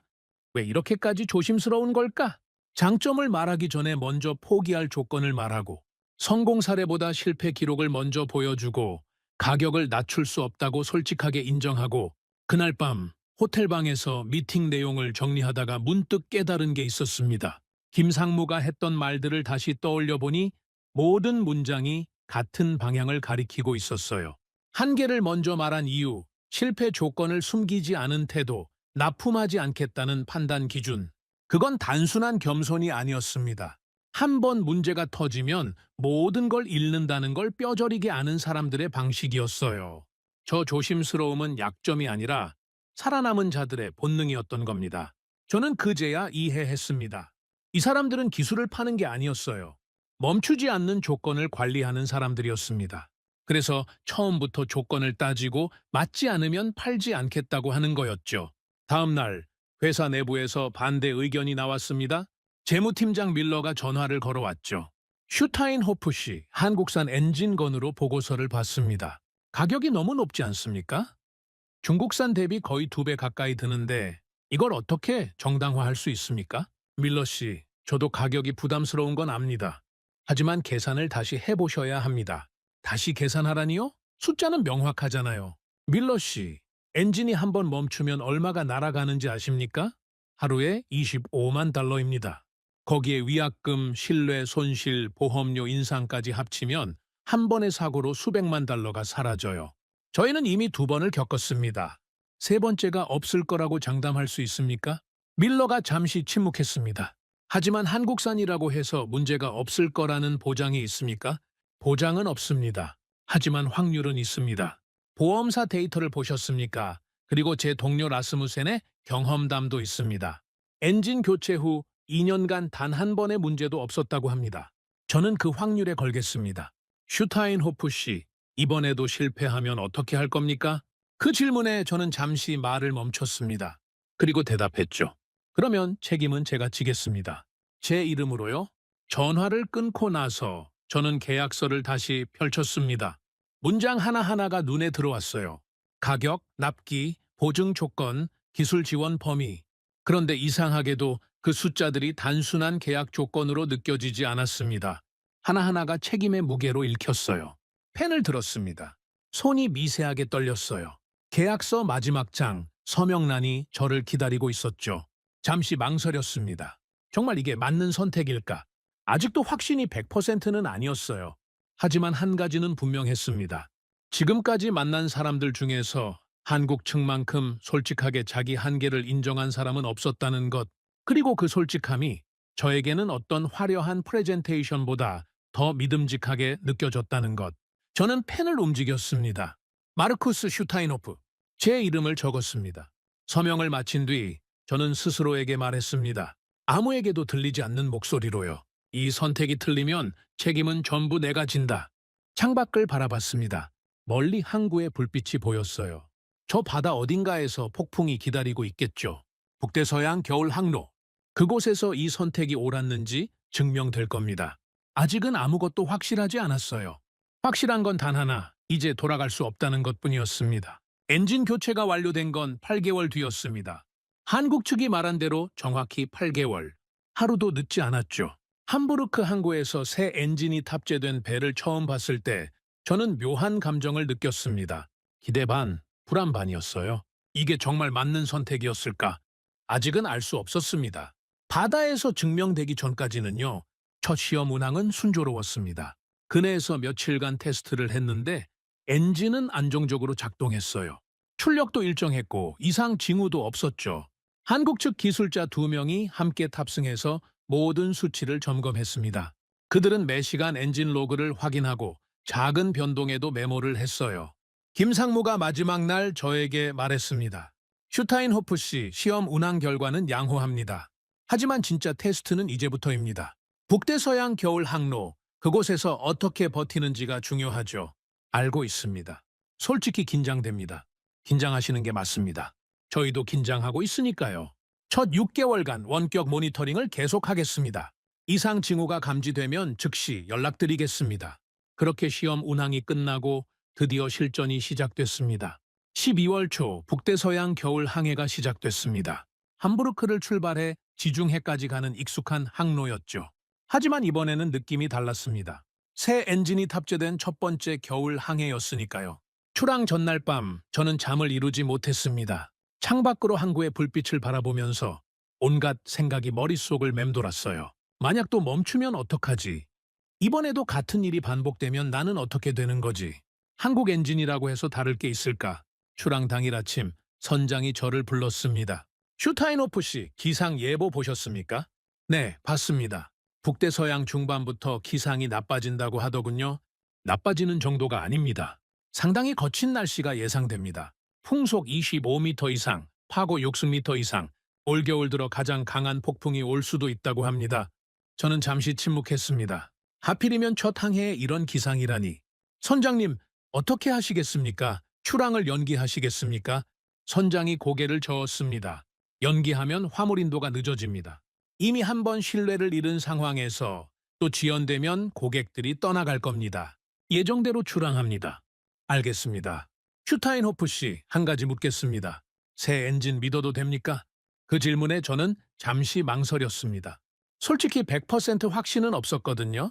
하지만 이렇게 대답했습니다. 선장님, 제가 제 이름을 걸고 선택한 엔진입니다. 믿어주십시오. 선장이 저를 똑바로 쳐다봤습니다. 그리고 고개를 끄덕였죠. 좋습니다. 출항합니다. 배가 항구를 떠났습니다. 처음 이틀은 순조로웠어요. 날씨도 괜찮았고 바다도 잔잔했죠. 엔진은 안정적으로 돌아갔습니다. 저는 매시간 엔진실을 확인했어요. 한스와 프리츠도 함께 수치를 점검했죠. 한스가 말했습니다. 슈타인호프 씨, 지금까지는 좋습니다. 출력도 일정하고 온도도 정상 범위 안에 있어요. 예전 엔진과는 확실히 다릅니다. 아직 안심하기 이릅니다, 한스. 진짜 테스트는 폭풍을 만났을 때입니다. 알고 있습니다. 그래도 출발이 좋으니까 기분은 나쁘지 않네요. 사흘째 되는 날, 기상이 변하기 시작했습니다. 하늘이 어두워지고 바람이 거세졌어요. 파도가 점점 높아졌죠. 저녁 무렵에는 본격적인 폭풍이 시작됐습니다.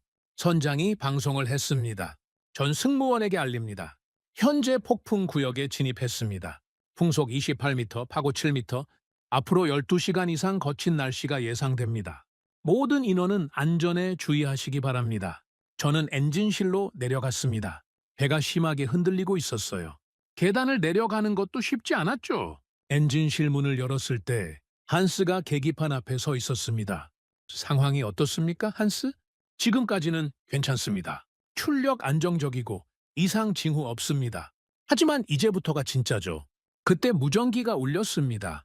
선교에서 연락이 온 거였어요. 엔진실, 응답하라. 현재 같은 항로에 있는 다른 선박들에게서 통신이 오고 있다. 일부 선박에서 엔진 문제가 발생한 것 같다. 저는 무전기를 잡았습니다. 여기 엔진실. 구체적으로 어떤 상황입니까? 에이다오라는 컨테이너선에서 출력 저하가 발생했다고 한다. 그리고 노르딕스타라는 배에서도 경고등이 켜졌다는 보고가 있다. 둘 다 중국산 엔진을 쓰는 배들이다. 저는 한스와 눈을 마주쳤습니다. 한스의 얼굴에도 긴장이 역력했죠. 우리 상태는 어떻습니까? 한스가 계기판을 다시 확인했습니다. 출력 정상, 온도 정상, 압력 정상, 모든 수치가 안정적입니다. 계속 모니터링 하십시오. 조금이라도 이상한 점이 있으면 즉시 보고하십시오. 알겠습니다. 밤이 깊어지면서 폭풍은 더 거세졌습니다. 배가 산처럼 솟아오르는 파도를 타고 오르내렸어요. 선체가 삐걱거리는 소리가 들렸죠. 저는 엔진실에 남아서 계속 수치를 지켜봤습니다. 자정쯤 되었을 때 또 무전이 왔습니다. 엔진실 긴급 상황. 에이다호가 완전히 멈췄다. 구조 요청을 보내고 있다. 뭐라고요? 완전히 멈췄다고요? 그렇다. 엔진이 완전히 정지했다고 한다. 현재 표류 중이다. 저는 심장이 철렁 내려앉는 느낌을 받았습니다. 아이다호. 그 배는 저희와 비슷한 크기의 컨테이너선이었어요. 그리고 저희가 원래 쓰던 것과 같은 중국산 엔진을 탑재하고 있었죠. 한스가 물었습니다. 슈타인호프 씨, 저 배, 저희가 예전에 쓰던 엔진과 같은 모델 아닙니까? 그렇습니다. 그러면 저희도 한스, 우리 엔진은 다릅니다. 계기판을 보십시오. 지금 어떻습니까? 한스가 다시 수치를 확인했습니다. 출력 98%, 온도 정상 범위, 압력 안정, 이상 없습니다.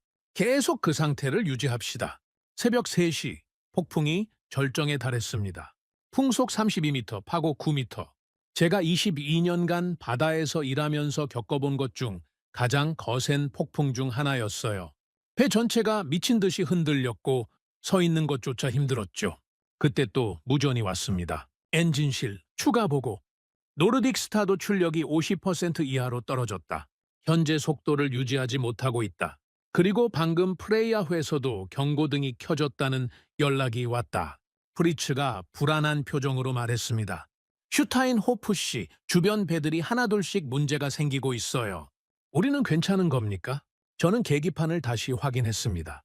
출력 97%, 약간 떨어졌지만 여전히 안정적인 범위 안에 있었어요. 온도와 압력도 정상이었죠. 프리츠, 우리 엔진은 버티고 있습니다.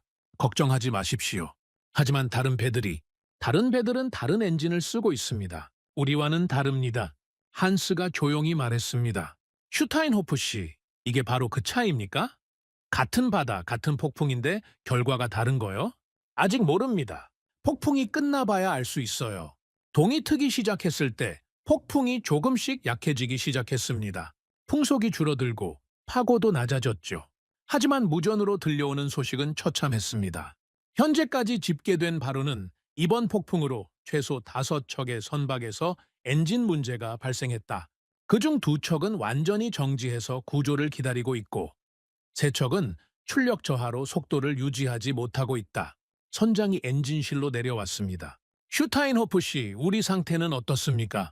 선장님, 보고 드리겠습니다. 폭풍 구간 전체를 통과하는 동안 출력은 95% 이상을 유지했습니다. 경고등은 단 한 번도 켜지지 않았고 이상 징후도 없었습니다. 현재 모든 수치가 정상입니다. 선장이 잠시 말을 잃었습니다. 그리고 천천히 물었죠. 정말입니까? 이 폭풍을 뚫고 아무 문제도 없었다고요? 네, 선장님. 사실입니다. 선장이 한참 동안 계기판을 바라봤습니다. 그리고 나서 저를 돌아봤죠. 슈타인호프 씨, 당신이 옳았습니다. 새 엔진, 당신 말대로 믿을 만하군요. 저는 아무 말도 하지 못했습니다. 안도감이 밀려왔지만 동시에 뭔가 묵직한 감정도 함께 올라왔거든요. 저 바다 어딘가에서 멈춰버린 배들, 그 배들의 기술 책임자들도 저처럼 밤새 엔진실을 지키고 있었겠죠. 하지만 그들의 엔진은 버티지 못했습니다. 항해가 끝나고 지중해 항구에 도착했을 때 저는 한국 측에 연락을 넣었습니다. 김 상무가 전화를 받았죠. 슈타인호프 씨, 모니터링 데이터 잘 봤습니다. 폭풍 구간에서도 안정적으로 작동했더군요. 다행입니다. 김 상무님 감사합니다. 솔직히 말씀드리면 폭풍이 가장 거셀 때 무서웠습니다. 주변 배들이 하나둘 멈추기 시작하니까요. 그 소식 저희도 들었습니다. 안타까운 일이죠. 그런데 우리 엔진은 멈추지 않았습니다. 같은 바다, 같은 폭풍이었는데 결과가 달랐어요. 그게 대체 왜 그런 겁니까? 김상무가 잠시 침묵하더니 대답했습니다. 슈타인호프 씨, 저희 엔진이 특별히 뛰어나서가 아닙니다. 다만 저희는 이런 극한 상황을 가정하고 설계했을 뿐입니다. 바다는 예측할 수 없으니까요. 그래서 저희는 최악의 상황에서도 버틸 수 있도록 만드는 겁니다.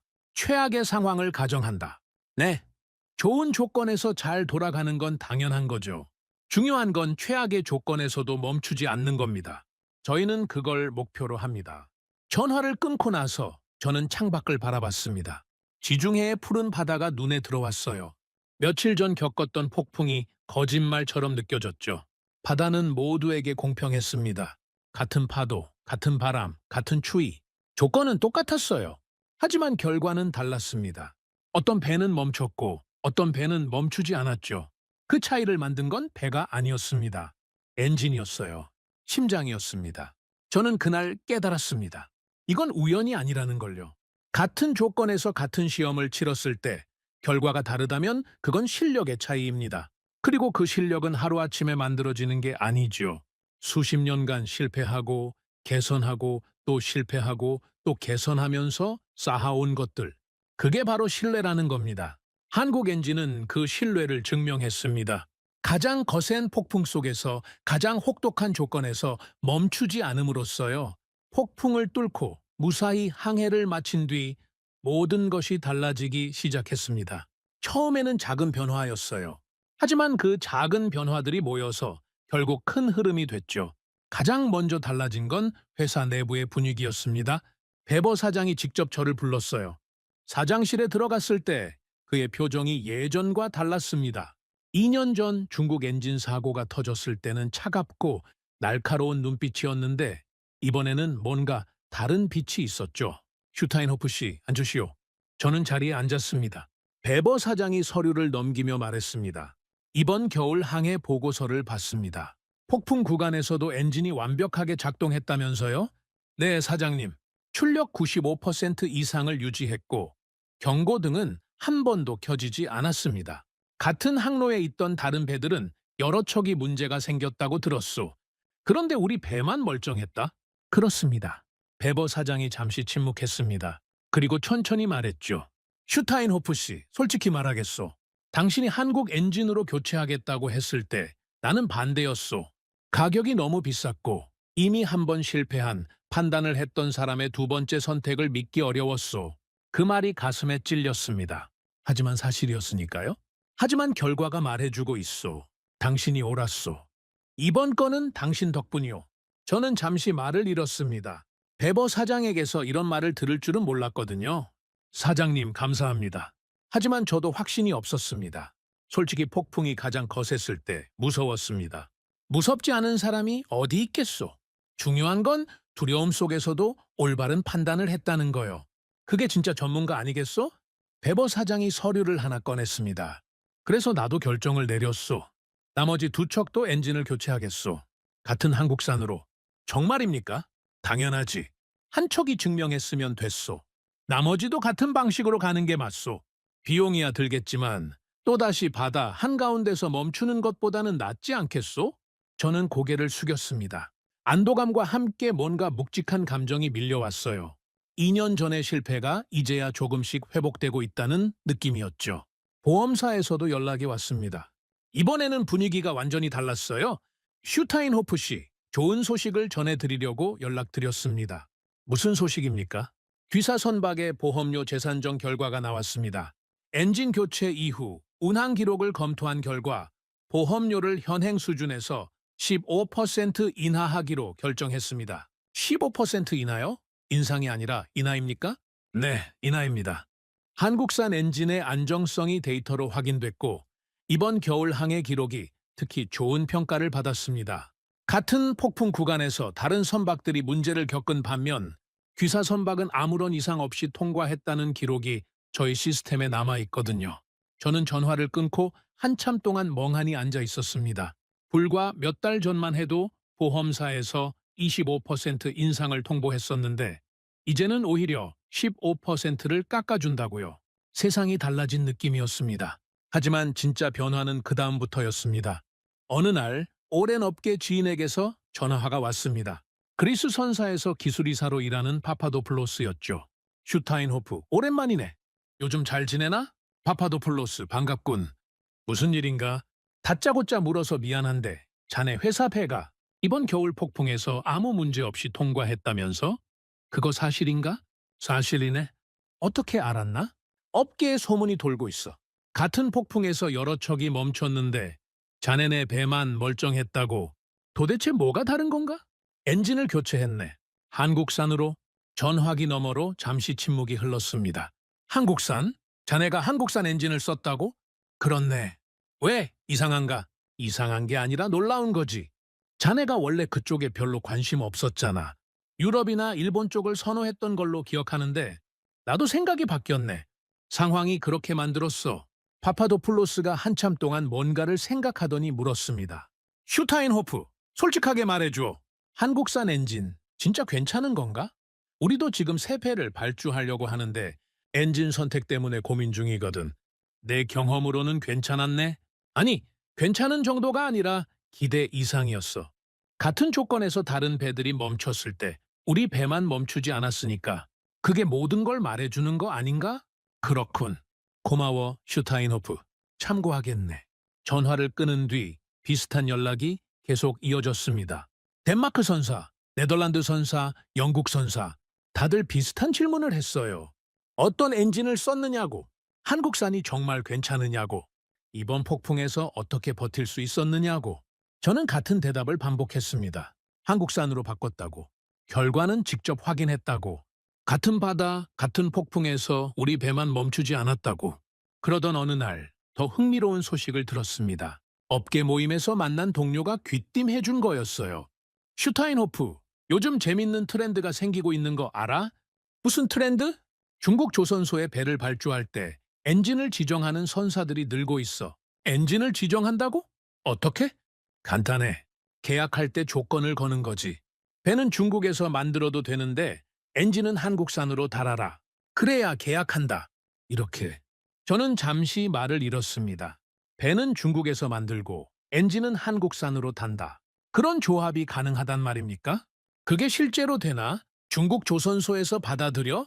받아들이지. 요즘은 수주 경쟁이 치열하니까. 선주가 원하면 맞춰줄 수밖에 없어.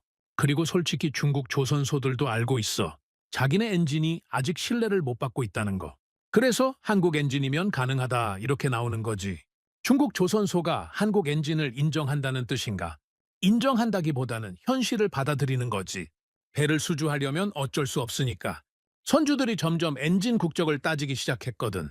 예전에는 그냥 조선소에 맡겼는데 이제는 아니야.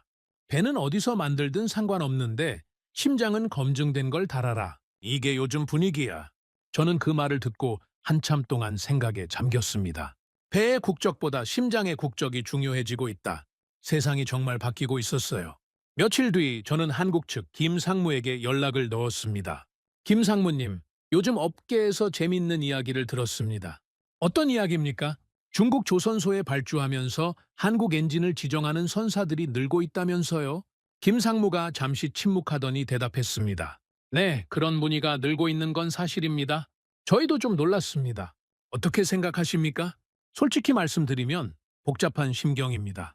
한편으로는 저희 엔진이 인정받고 있다는 뜻이니까 기쁘죠. 하지만 다른 한편으로는 책임감이 더 무거워집니다. 책임감이요? 네. 이제 저희 엔진이 단순히 한 회사의 제품이 아니라 한국 기술 전체의 신뢰를 대표하게 됐으니까요. 한 번이라도 문제가 생기면 그건 저희 회사만의 문제가 아니라 한국 전체의 신뢰가 흔들리는 겁니다. 그래서 더 조심스러워지는 거죠. 그래서 처음 만났을 때 그렇게 까다롭게 조건을 따졌던 겁니까? 그렇습니다. 저희는 팔 수 있는 것과 팔면 안 되는 것을 구분합니다. 조건이 맞지 않으면 거절하는 게 장기적으로 모두에게 이익이니까요. 한 번 문제가 터지면 그동안 쌓아온 모든 게 무너질 수 있거든요. 저는 그 말을 듣고 고개를 끄덕였습니다. 이제야 모든 게 이해됐어요. 처음 미팅에서 김상무가 보여줬던 그 조심스러움, 그 보수적인 태도, 그건 단순한 성격이 아니었습니다. 수십 년간 쌓아온 신뢰를 지키기 위한 방식이었던 거죠. 몇 주 뒤, 저는 국제해운 컨퍼런스에 참석했습니다. 유럽 각국의 선사 대표들과 기술 책임자들이 모인 자리였죠. 패널 토론 시간에 한 참석자가 질문을 던졌습니다. 최근 엔진 선택 트렌드에 대해 어떻게 생각하십니까? 특히 아시아 엔진에 대한 평가가 달라지고 있는 것 같은데요. 사회자가 저를 지목했습니다. 슈타인호프 씨, 최근에 엔진을 교체하셨다고 들었습니다. 경험을 공유해 주시겠습니까? 저는 마이크를 잡고 일어섰습니다. 회의장에 있는 수십 명의 시선이 저를 향했죠. 저는 2년 전에 큰 실수를 했습니다. 가격만 보고 엔진을 선택했죠. 그 결과 바다 한가운데서 2번이나 멈추는 경험을 했습니다. 그게 얼마나 무서운 일인지 직접 겪어보지 않으면 모릅니다. 회의장이 조용해졌습니다. 그래서 저는 엔진을 교체했습니다. 한국산으로요. 솔직히 처음에는 확신이 없었습니다. 하지만 결과가 저를 설득했습니다. 이번 겨울 북대서양에서 최악의 폭풍을 만났을 때 주변 배들이 하나둘 멈춰가는 걸 봤습니다. 하지만 제 배는 멈추지 않았습니다. 같은 바다, 같은 폭풍에서 결과가 달랐습니다. 한 참석자가 손을 들었습니다. 슈타인호프 씨, 그러면 이제 한국 엔진만 써야 한다는 말씀입니까? 저는 잠시 생각하다가 대답했습니다. 저는 특정 국가를 홍보하려는 게 아닙니다. 제가 말하고 싶은 건 엔진을 선택할 때 가격만 볼 게 아니라 신뢰를 봐야 한다는 겁니다. 그 신뢰는 하루아침에 만들어지지 않습니다. 수십 년간의 경험과 실패와 개선이 쌓여야 생기는 겁니다. 제 경험상 한국은 그 신뢰를 증명했습니다. 적어도 제가 직접 확인한 범위 내에서는요. 컨퍼런스가 끝난 뒤 여러 사람이 저에게 다가와서 명함을 건넸습니다. 다들 같은 질문을 했어요. 한국 엔진 업체 연락처를 알 수 있겠느냐고. 저는 김상무의 연락처를 알려줬습니다. 호텔로 돌아오는 길에 저는 창밖을 바라보며 생각에 잠겼습니다. 불과 1년 전만 해도 저는 실패한 기술자였습니다. 잘못된 선택을 해서 회사에 막대한 손실을 끼친 사람. 하지만 지금은 달라졌습니다. 두 번째 선택이 첫 번째 실패를 덮었죠. 아니, 덮은 게 아닙니다. 첫 번째 실패가 있었기 때문에 두 번째 선택이 가능했던 겁니다. 실패하지 않았다면 저는 한국 엔진을 거들떠보지도 않았을 거예요. 가격이 비싸다는 이유로, 굳이 바꿀 필요 없다는 이유로. 결국 실패가 저를 가르친 겁니다. 바다는 변명을 허락하지 않는다는 것. 국적도, 가격도, 말도 통하지 않는다는 것. 그곳에서 살아남는 건 오직 멈추지 않는 기술뿐이라는 것. 저는 한국을 믿고 선택한 게 아닙니다. 결과가 저를 설득한 겁니다. 처음에는 다른 선택지가 없어서 어쩔 수 없이 검토했고, 미팅에서 그들의 태도를 보고 조금씩 마음이 움직였고, 폭풍 속에서 엔진이 멈추지 않는 걸 직접 확인하고 나서야 비로소 확신하게 됐습니다. 중국은 배를 만들 수 있습니다. 그건 인정해야 해요. 생산 능력, 가격 경쟁력, 납기 속도, 그 부분에서는 세계 최고 수준이죠. 하지만 바다에서 신뢰를 만드는 법은 아직 배우는 중입니다. 시험장에서 통과하는 것과 실제 바다에서 살아남는 것은 다른 문제거든요. 그 차이를 메우려면 시간이 필요합니다. 수십 년의 경험과 실패와 개선이 필요하죠. 한국은 그 단계를 이미 지났습니다. 저는 그 사실을 제 시간과 제 돈과 제 이름으로 증명했습니다. 지금 이 순간에도 세계 어딘가에서 배가 발주되고 있을 겁니다. 그리고 그 계약서에는 이런 문장이 적혀 있겠죠. 배는 중국 조선소에서 건조한다. 단 엔진은 한국산으로 지정한다. 배의 국적보다 심장의 국적이 중요해진 세상. 저는 그 변화를 직접 목격했습니다. 아니, 그 변화의 일부가 됐습니다. 이제 저는 더 이상 배를 볼 때 외형을 먼저 보지 않습니다. 대신 이렇게 묻습니다. 심장은 뭘 달았느냐고, 엔진은 어디 것이냐고? 그 질문에 대한 대답이 그 배의 운명을 결정합니다. 저는 그걸 22년간의 경험과 2번의 실패, 그리고 1번의 성공으로 배웠습니다. 바다는 거짓말을 허락하지 않습니다. 그곳에서 살아남는 건 오직 진짜뿐입니다. 오늘의 사연은 여기까지입니다. 구독과 좋아요는 영상 제작에 아주 큰 힘이 됩니다. 지금까지 감동테라스 저는 소희였습니다. 오늘도 우리 구독자님들의 가정에 따뜻한 행복이 가득하시길 진심으로 바라겠습니다. 긴 영상 끝까지 시청해주셔서 정말 감사합니다. 내일 더 좋은 이야기로 찾아뵙겠습니다. 감사합니다.